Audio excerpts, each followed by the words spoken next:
Welcome to அக்ஷய்ஸ் kitchen. இன்னைக்கு நம்ம பார்க்க போகிறது மஷ்ரூம் பெப்பர் கிரேவி. அதுக்கு தேவையான பொருட்களை பார்ப்போமா? சின்ன வெங்காயம் 10, பூண்டு ஒரு 10 பல், இஞ்சி ஒரு 3 துண்டு, மிளகு ஒரு தேக்கரண்டி, சீரகம் ஒரு தேக்கரண்டி, பட்டை 1, பெருஞ்சீரகம் 1, கருவேப்பிலை சிறிதளவு, தேங்காய் ஒரு கப், வெங்காயம் 2 சிறிதாக நறுக்கிக் கொள்ளவும், பச்சை மிளகாய் 2, தக்காளி 2, கொத்தமல்லி இலை தேவைக்கேற்ப, தூள் சிறிதளவு, மல்லித்தூள் ஒரு தேக்கரண்டி, கறி மசாலா ஒரு தேக்கரண்டி, உப்பு தேவைக்கேற்ப, நெய் தேவைக்கேற்ப, கடுகு சிறிதளவு. வானல்ல மிளகு, சீரகம், பெருஞ்சீரகம், பட்டை இது 4த்தையும் போட்டு வறுத்து எடுத்துக்க போகிறோம். வானல்ல ஒரு தேக்கரண்டி எண்ணெய் விட்டுக்கோங்க.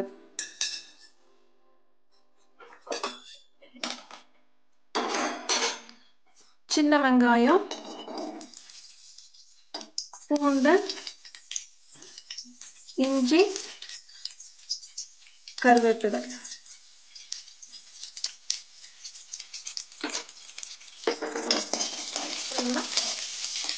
நல்லா பொன்னிறமா வெங்காயம் வர வரைக்கும் நல்லா வதக்கிக்கணும்.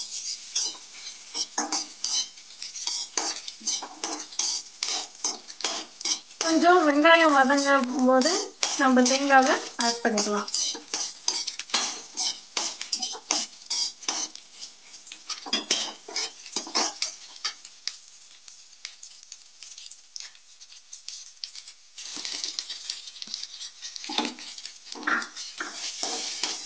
தேங்காய் ஆட் பண்ணி தேங்காய் நல்லா பொன்னிறமா வர வரைக்கும் நல்லா வதக்கணும்.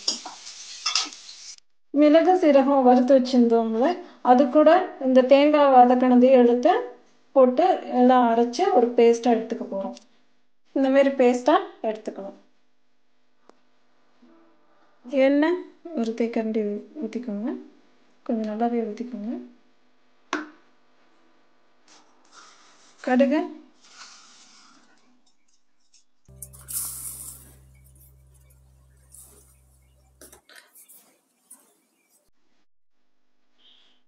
கடுகு பொரிஞ்சு வந்தோடனே நம்ம வெங்காயத்தை ஆட் பண்ணிக்கலாம்.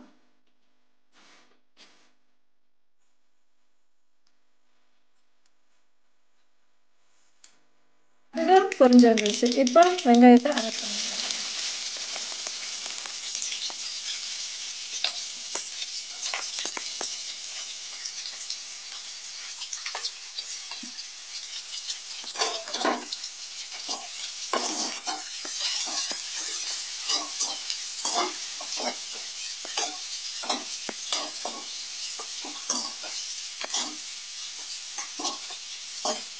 வெங்காயம் நல்லா பொன்னிறமா வதங்கி வர வரைக்கும் வதக்கணும். சிறிதளவு உப்பு ஆட் பண்ணிக்கிறேன். ஏன்னா சமமாக வெங்காயம் நல்லா வேகும், அதுக்காக உப்பு ஆட் பண்ணிக்கிறேன். கொஞ்சம் மல்லித்தூள்,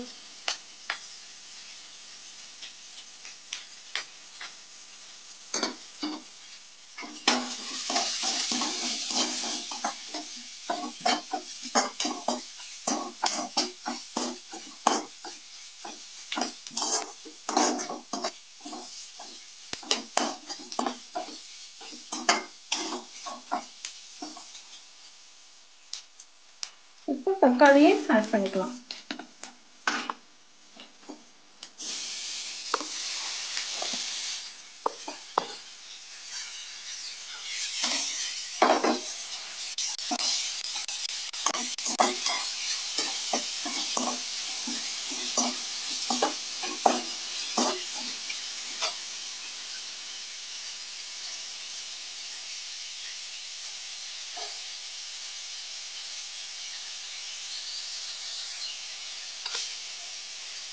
மஞ்சள் ஆட் பண்ணிக்கோங்க.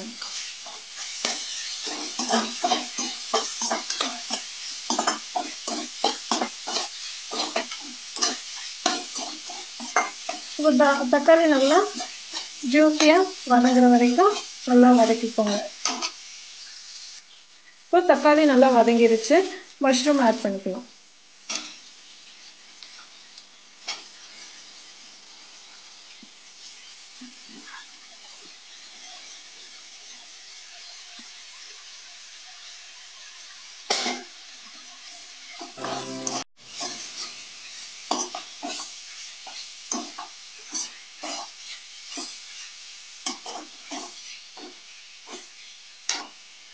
கொஞ்சம் கறி மசாலா ஒரு ஸ்பூன் போட்டு ஆட் பண்ணி,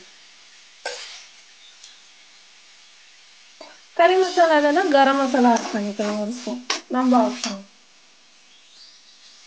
இப்போ மஷ்ரூம் நல்லா வதங்கி வந்துடுச்சு. இப்போ நம்ம அந்த அரைச்சி வச்ச பேஸ்ட்டை ஊற்றிக்கலாம்.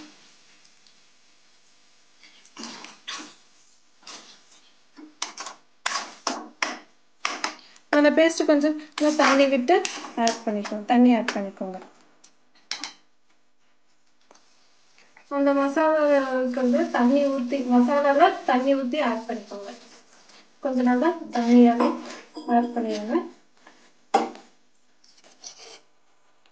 தண்ணி ஆட் பண்ணி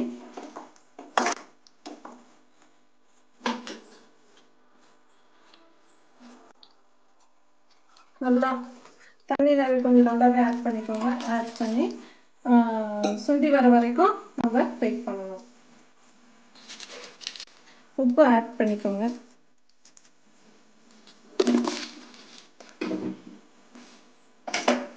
மூடி போட்டு நல்லா சுண்டி வர வரைக்கும் வேக வைக்கணும். 10 நிமிஷம் ஆயிடுச்சு. இப்போ ஓப்பன் பண்ணி பார்க்கலாம்.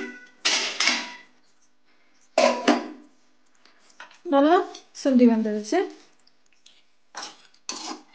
இப்போ கிரேவி ரெடி ஆயிடுச்சு. 2 பச்சை மிளகாய் ஃப்ளேவருக்காக நம்ம ஆட் பண்ணிக்கிறோம். கடைசியாக ஆட் பண்ணால் அதோட ஃப்ளேவர் நம்மளுக்கு கொஞ்சம் நல்லாயிருக்கும். இப்போ நம்ம கார்னிஷ் பண்ணி கொத்தமல்லி தூவி விட்டு சர்விங் பவுலுக்கு மாற்றிக்கலாம்.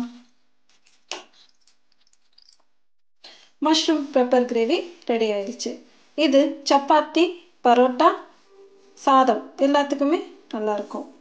உங்களுக்கு இந்த வீடியோ பிடிச்சிருந்ததுன்னா அக்ஷிஸ் கிச்சனை சப்ஸ்கிரைப் பண்ணுங்கள், பெல் பட்டனை ப்ரெஸ் பண்ணுங்கள். தேங்க்யூ.